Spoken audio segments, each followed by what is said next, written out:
Clean the ice maker radiator. Disconnect power.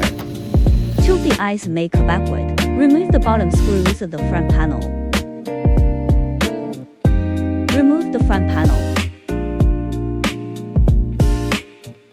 Remove the ribbon cable. Remove the fan screws.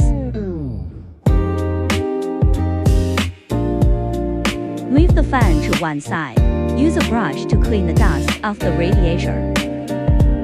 Return the fan to its original position. Align the fan screw holes with the radiator holes. Install the corresponding screws.